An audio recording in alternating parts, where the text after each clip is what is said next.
Praise the lord. Welcome to కృపావార్త సమయం. మరొక నూతన దినంలో దేవుడు మనల్ని ప్రవేశపెట్టాడు. ఈ దినము చివరి దినం, అంటే వారంలో చివరి దినం. దేవుడు వారమంతా కూడా మనల్ని ఎంతగా కాపాడాడు, అనేక విధాలుగా మనల్ని రక్షించాడు. మన యొక్క జీవితాలలో అనేకమైన ముఖ్యమైన ఘట్టాలు ఏవైనా జరిగాయేమో కొన్ని స్తుతించి మనం ఎంతో గనపరిచేటువంటి విషయాలు. మనం అనుకుంటాం అన్నిటికీ స్తుతించాలా అని, కానీ ప్రతి దానికి కూడా స్తుతించాలని దేవుడు చెప్తున్నాడు. మరి వాక్యంలో రాయబడింది కదా, ప్రతి దానికి కూడా కృతజ్ఞత, ప్రతి విషయంలోనూ కృతజ్ఞత చెల్లించండి, ఎల్లప్పుడూ కృతజ్ఞత చెల్లించండి అని దేవుడు చెప్పాడు. మన జీవితంలో మంచివి జరిగినా చెడ్డవి జరిగినా ఏవి జరిగినా కూడా దేవునికి మనం కృతజ్ఞతలు చెల్లించవలసిన వారమైనాము. కాబట్టి ఈ చివరి దినాన్ని బట్టి కూడా మనం దేవునికి కృతజ్ఞతాస్తుతులు చెల్లిద్దాం. మరొక నూతన వారంలో ఎల్లుండి నుంచి మనము రేపటి నుంచి ప్రవేశించబోతున్నాము. దేవునికి వందనములు. ఈ దినం దేవుడు మనకు ఒక మంచి కృపావార్తను ఇచ్చాడు. ఈ ఉదయకాలంలో మనము కృపావార్తను ధ్యానించగలిగే గొప్ప ధన్యతను మనకి ఇచ్చినందుకు కూడా దేవునికి వందనములు. ఈ దినం దేవుడు ఇచ్చిన కృపావార్త కీర్తనల గ్రంథము 62:8. జనులారా, ఎల్లప్పుడూ ఆయన యందు నమ్మిక ఉంచుడి, ఆయన సన్నిధిని మీ హృదయములు కుమ్మరించుడి. దేవుడు మనకు ఆశ్రయము. దేవుడు ఎంత గొప్ప దేవుడు అంటే, మనము అనేక సమయాలలో అనేక విధాలుగా కష్టపడుతూ ఉంటాము, చాలా దిగులు పడుతూ ఉంటాము, ఇబ్బందులు పడుతూ ఉంటాము, అనేక విషయాలలో దిక్కు తెలియని పరిస్థితులలో కూడా మనం వెళ్తూ ఉంటాము. అయితే ఆ సమయాలలో మనము ఎవరి దగ్గర మన హృదయాన్ని కుమ్మరించుకుంటున్నాము? చాలాసార్లు మనకి ఏదైనా సమస్య వచ్చినప్పుడు స్నేహితుల దగ్గరికి వెళ్ళి మనము మన హృదయంలో ఉన్నదంతా వాళ్ళ ఎదుట చెప్పేసుకుంటూ ఉంటాము. అందరికీ కుటుంబంలో అందరూ సన్నిహితులుగా ఉండరు. చాలాసార్లు అన్ని విషయాలు కూడా స్నేహితులతో చెప్పుకుంటూ ఉంటారు. అయితే మరి అది దుఃఖమైనా సరే, సంతోషమైనా సరే కదా. అయితే దేవుడు చెప్తున్నాడు, మీ ప్రతి పరిస్థితిని కూడా నా దగ్గరికి రండి, నా దగ్గర మీ హృదయాలను కుమ్మరించుకోమని చెప్తున్నాడు. ఈ యొక్క కీర్తనల గ్రంథంలో 62వ కీర్తనలో మనం గమనించినట్లయితే దేవుడు మనకు చెప్తున్నాడు. దావీదు రాసిన కీర్తన. అతని పరిస్థితి ఎప్పుడు కూడా కష్టాలే కదా.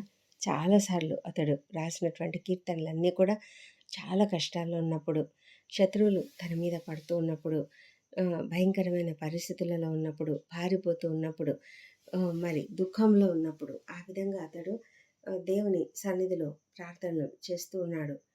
మరి ఆ విధమైనటువంటి ప్రార్థనే ఇది కూడా. అయితే ఈ ప్రార్థనలో మనము చాలాసార్లు ఈ ప్రార్థనలు ప్రత్యేకంగా మనం గమనించేది ఏమంటే, అతడు దేవుని నమ్ముకొని మౌనంగా ఉన్నాడు. అంతేకాదు, దేవుని సన్నిధిలో తన యొక్క హృదయాన్ని కుమ్మరిస్తూ ఉన్నాడు. అందుకే మనకు కూడా చెప్తున్నాడు, జనులారా, మీరు దేవుని ఆయన యందు నమ్మిక ఉంచండి, ఆయన సన్నిధిలో మీ హృదయంలో కుమ్మరించుడి అని చెప్తున్నాడు. ఎందుకు కుమ్మరించాలి అంటే, ఆయన మనకు ఆశ్రయము అయినాడు. ఆయన మనకు ఆశ్రయంగా ఉన్నాడు కాబట్టి మనం ఆయన సన్నిధిలో మాత్రమే మన హృదయాలు కుమ్మరించుకోవాలి. సరే, ఒక్కొక్కసారి చాలా కష్టంలో ఉన్నప్పుడు మనము మన ఫ్రెండ్స్ దగ్గర కూడా వెళ్ళి మన హృదయాలు కుమ్మరించుకుంటూ ఉంటాం. అయితే మనకు సహాయం చేసేది, మనకు మన సమస్యలను తీర్చగలిగేది, ప్రతి పరిస్థితిని కూడా బాగుపరిచేది అన్నీ కూడా ప్రభువైన యేసుక్రీస్తే, మన తండ్రి అయిన దేవుడే. కాబట్టి మనము మన తండ్రి అయిన దేవుని సన్నిధిలో మన హృదయాలను కుమ్మరించుకోవాలి. మరి హన్నా చూడండి, హన్నా తన హృదయాన్ని కుమ్మరించుకుంది. ఏ విధంగా అంటే, ఆమె తను ఎంతో కష్టపడుతుంది. తన భర్త దగ్గర కూడా చెప్పుకున్నట్లుంది. అయితే అతను అన్నాడు, నువ్వెందుకు దిగులు పడుతున్నావు? నువ్వెందుకు అంతగా బాధపడుతున్నావు? ఎంతమంది కుమారుల కంటే కూడా నేను ఎక్కువ కాదా నీకు? ఎందుకు కుమారుల కోసం అంతగా బాధపడుతున్నావని అతడు ఆమెకు నచ్చచెప్పినట్లుగా మనకు అర్థమవుతుంది. అయితే ఆమె సంతోషపడలేదు, దాని గురించి ఆమె తృప్తి పడలేదు. ఆ జవాబును బట్టి ఆమె తృప్తి పడలేదు.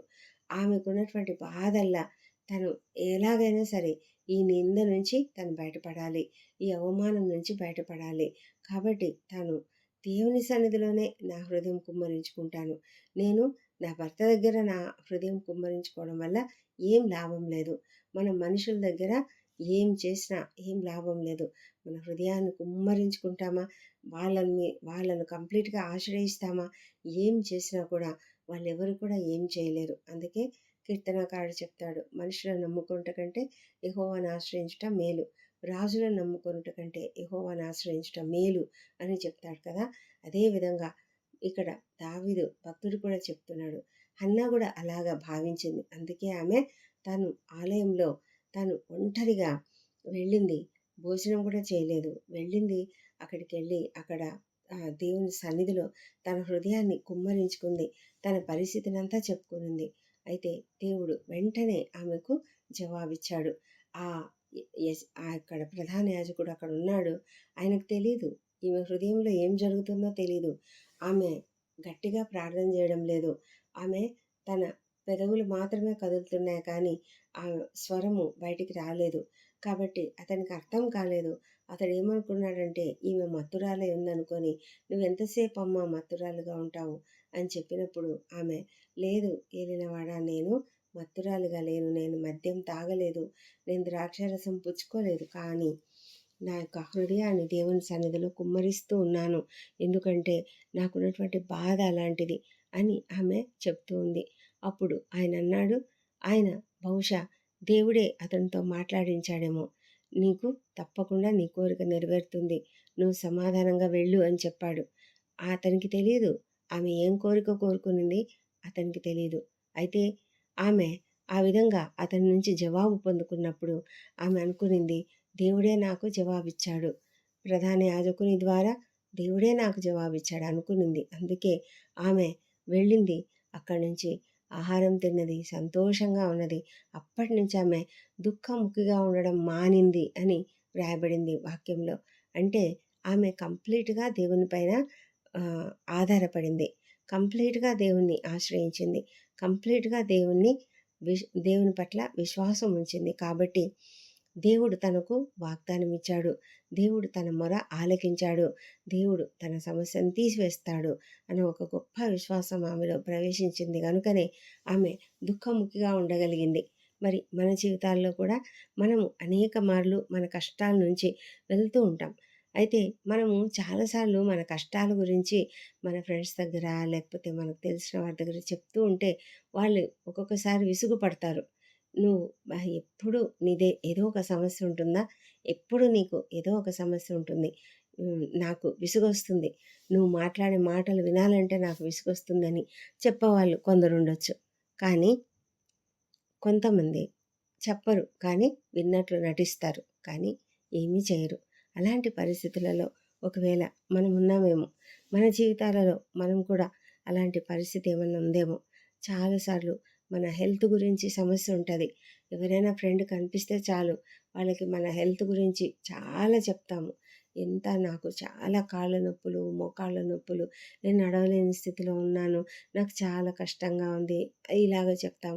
లేకపోతే ఇంకేదైనా జబ్బు గ్యాస్ట్రైటిస్ ఉంది అని, లేకపోతే ఏదైనా సరే మనకున్నటువంటి బాధలు వాళ్ళకి చెప్తాము. అయితే వాళ్ళెవ్వరు కూడా ఏం చేయలేరు. వాళ్ళేం చేస్తారంటే మనకు సజెషన్స్ ఇస్తారు. ఫలానా డాక్టర్ దగ్గరికెళ్ళు, ఫలానా దగ్గరికెళ్ళు, వాళ్ళు నీకు ఏదైనా సహాయం చేస్తారేమో అన్నట్లుగా మనకు వారు చెప్తూ ఉంటారు. కానీ నిజానికి మనకు మనుషులెవ్వరు కూడా సహాయం చేయలేరు. ఒకవేళ మనకు రిలేషన్‌షిప్ సరిగా లేదేమో, భార్యాభర్తల మధ్య సరి అయినటువంటి సఖ్యత లేనప్పుడు, బాధపడుతున్నప్పుడు మనం పోయి మన ఫ్రెండ్‌కి చెప్పుకుంటాం. వాళ్ళు కూడా ఎన్నో సలహాలిస్తారు. ఎన్నో ప్రయత్నాలు కూడా చేస్తారు. ఎందుకంటే ఫ్రెండ్ గదా! ఫ్రెండ్ సమస్యలో ఉన్నాడు కాబట్టి మరి వెళ్ళి భార్యతో మాట్లాడతాడు, లేదా భర్తతో మాట్లాడతాడు, లేదా వాళ్ళ తల్లిదండ్రులతో మాట్లాడతారు. ఏదో ఒక రకంగా వారి మధ్య సఖ్యత తీసుకురావడానికి వాళ్ళు ప్రయత్నించొచ్చు. కానీ నిజమైనటువంటి సఖ్యత, నిజమైనటువంటి సొల్యూషన్ అనేది మనకు దేవుని దగ్గర నుంచి మాత్రమే దొరకగలుగుతుంది. ఫైనాన్షియల్‌గా కూడా కొంతమంది క్రైసిస్‌లో ఉంటారు. చాలా కష్టం అనిపిస్తుంది. కానీ మనకెవరు సహాయకులు లేరని చాలా దిగులుతో, కృంగుదలతో ఉంటారు. కొన్ని పరిస్థితులైతే ఎంత భయంకరమైన సమస్యలైతే అంటే అసలు మనకు ఆ సమస్య తీరుతుందా? ఈ ఈ సమస్య నేను భరించుకుంటూ నేను ఇలా ఉండాల్సిందేనా? నేను ఎందుకు బ్రతకడం అన్నట్లుగా చాలా కృంగుదలకు గురయ్యే వాళ్ళు కూడా చాలామంది ఉంటారు. అలాంటప్పుడు ఆ పరిస్థితి మరీ భయంకరం. మరి అలాంటి పరిస్థితిలో ఓదార్పు అవసరం. దేవుని యొక్క ఆదరణ ఎంతో అవసరం.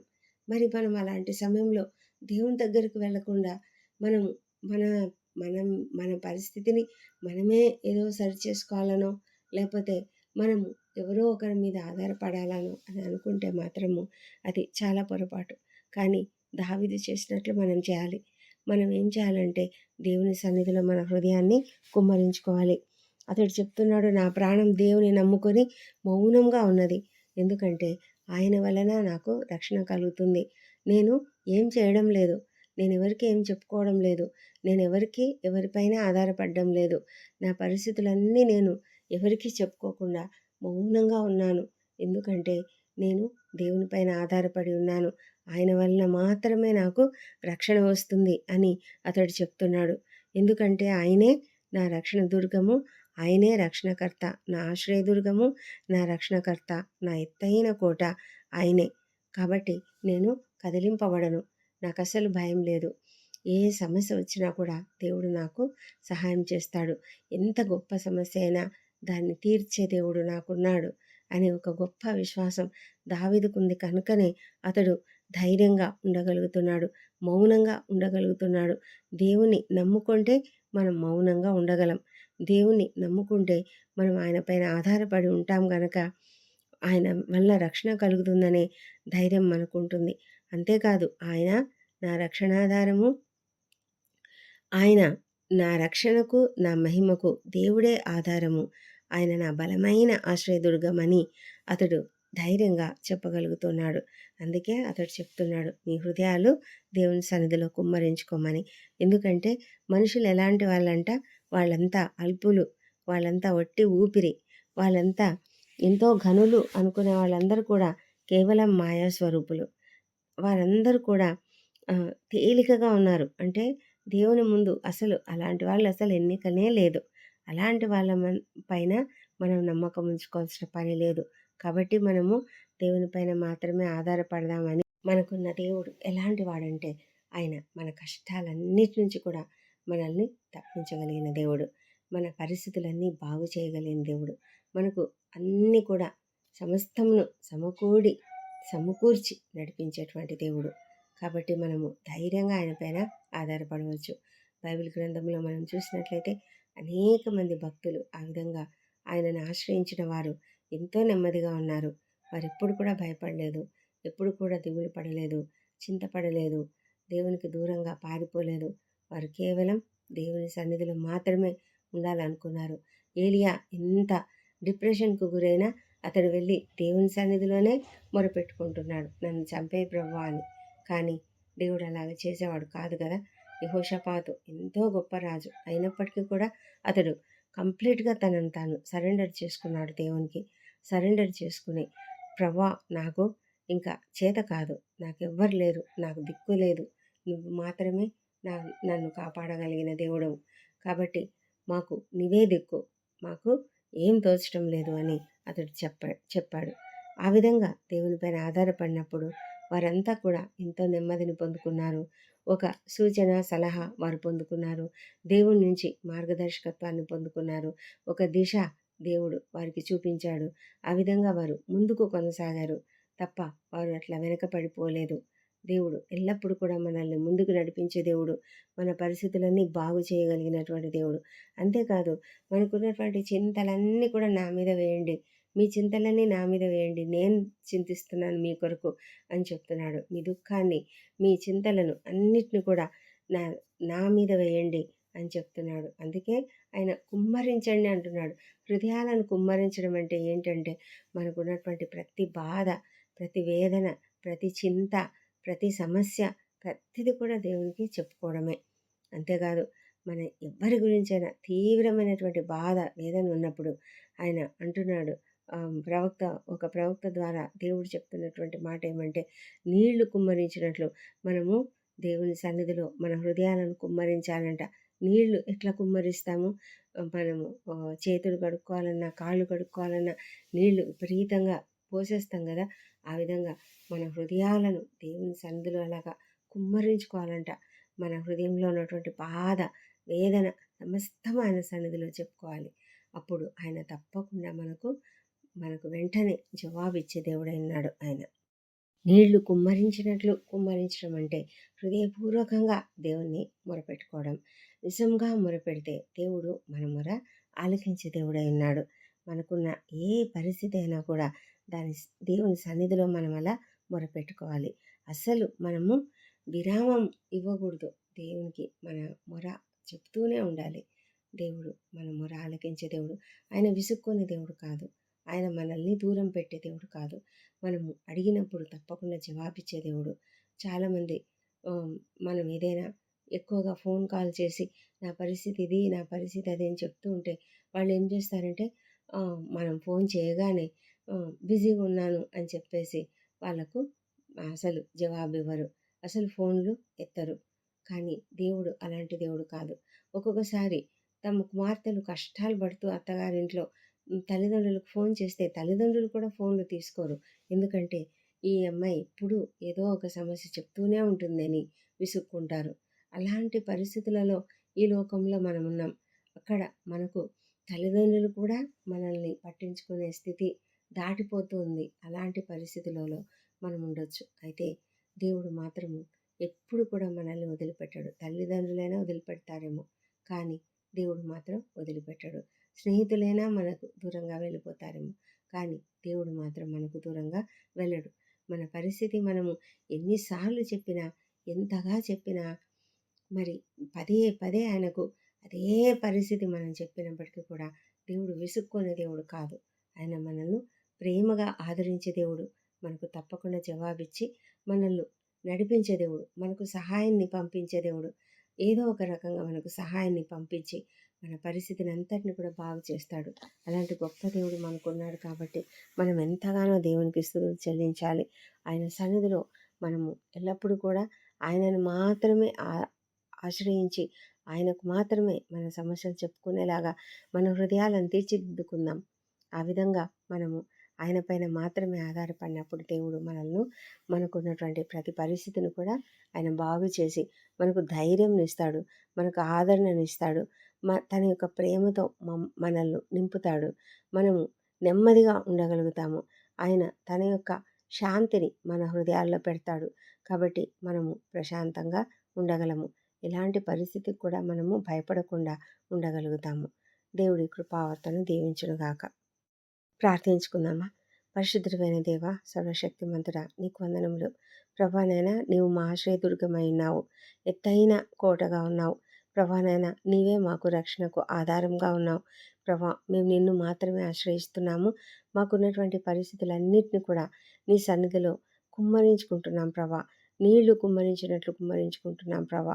అవును తండ్రి, నీవు మాత్రమే మాకు ప్రతి సమస్యకు జవాబు ఇవ్వగలిగిన దేవుడవు, ప్రతి సమస్యను పరిష్కరించగలిగిన దేవుడవు, ప్రతి కష్టం నుంచి మమ్మల్ని గట్టెక్కించగలిగినటువంటి దేవుడవు కనుక నీకు వందనములు, స్తోత్రం చెల్లించుకుంటున్నాం ప్రభా. తండ్రినైనా మాతో ఉండండి, మమ్మల్ని నడిపించండి. నీ కాపుదల భద్రత మాకు అనుగ్రహించండి. మా ప్రతి పరిస్థితిని బాగు చేయండి. మా కష్టముల నుంచి మాకు విడుదల అనుగ్రహించండి. దేవా ప్రభా, మా సమస్యలన్నింటినీ తొలగించమని ప్రార్థిస్తున్నాము. నీవు మాత్రమే నమ్మదగిన దేవుడు తండ్రి. స్నేహితులు, తల్లిదండ్రులు, అన్నదమ్ములు, అక్కచెల్లెలు వీళ్ళెవ్వరూ మాకేమీ చేయలేరు ప్రభా. ఒకవేళ సానుభూతితో వింటారేమో కానీ సహాయం చేయలేరు. కొన్ని కొన్ని పరిస్థితులు అస్సలు ఎవరు ఏం చేయలేనటువంటి పరిస్థితులు. అయితే తండ్రి, మీరైతే సమస్తం చేయగలరు, అద్భుతంగా చేయగలరు. ఆశ్చర్యరీతిగా మాకు సహాయాన్ని మాకు అందించి మాకు ప్రతి పరిస్థితి నుంచి కూడా మాకు విడుదలను ఇవ్వగలిగినటువంటి గొప్ప దేవుడు తండ్రి. ప్రభానైనా మనిషికి చాలా విషయాలు అసాధ్యాలు, కానీ నీకు సమస్తము సాధ్యం ప్రభా. తండ్రి, మమ్మల్ని కరుణించి కాపాడండి తండ్రి. ఈ దినమంతా మాకు తోడుగా ఉండండి. మీ రక్షణ మాకు దయచేయండి ప్రభా. మాలో ఉన్నటువంటి ప్రతి బలహీనతను కూడా తొలగించమని ప్రార్థిస్తున్నాము. ఈ దినము మా ఉద్యోగ జీవితాలలో మీరు మాకు తోడుగా ఉండండి, విజయవంతంగా నడిపించండి. మా ప్రయాణాలలో మాకు క్షేమమును, భద్రతను అనుగ్రహించండి. విద్యార్థులను దీవించండి, మంచి ఆరోగ్యము, మంచి జ్ఞానం అనుగ్రహించి నాయన ప్రతి ఒక్కరు కూడా ఉన్నతమైన స్థాయికి రాగలుగుటకు సహాయం చేయమని ప్రార్థిస్తున్నాం తండ్రి దేవ. ఈ ప్రార్థన మీరు అంగీకరించినందుకు వందనములు. ఈ ప్రార్థనలన్నీ మా ప్రభువును మా ప్రియ రక్షకుడునైన యేసుక్రీస్తు అత్యంత శక్తిగల ఉన్నతమైన నామంలో అడిగి పొంది ఉన్నామని నమ్ముతూ నీకు స్తోత్రం చెల్లిస్తున్నాం తండ్రి. ఆమెన్. ఆమెన్.